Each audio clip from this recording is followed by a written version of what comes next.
A meeting of artistic minds. Setting: an imagined, timeless gallery space displaying both $54.7 million, El Sueño, La Cama, and $44.4 million, Jimson Weed, White Flower No.1. Frida Kahlo's reaction.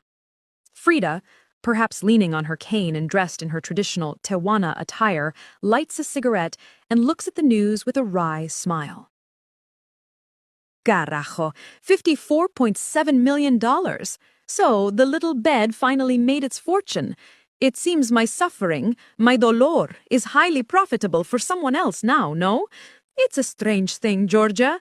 When I painted that dream, I was painting my reality, the decay of my body, the constant presence of death, the way love and pain were tangled like the vines in the painting.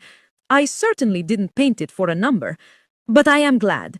I am glad that the work of a Mexican woman, full of my culture and my truth, is seen as so valuable.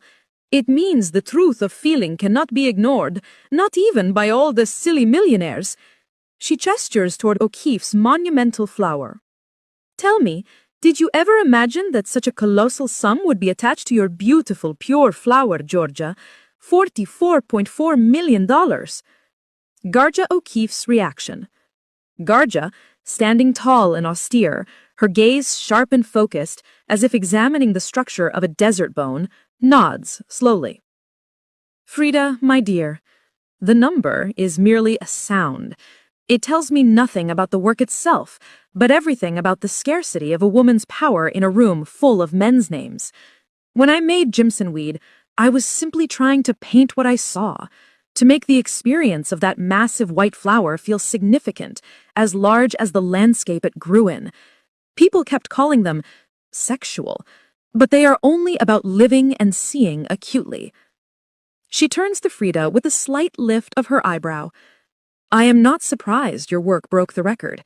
It is intense, unflinching, and intensely personal, a mirror of your entire life. What pleases me is that it's a woman's work holding the line now. My record stood for a time, pushing back against the idea that the canon belongs solely to men. Now you push it further. The value isn't the money, Frida. The value is that they can no longer look away. Their shared conclusion. Exactly. So we raise a toast, no? Not to the $54.7 million, but to the future women painters who will start from this new, higher place. Let them break our records next. I'll drink to that. May they paint purely, and may the world finally pay attention.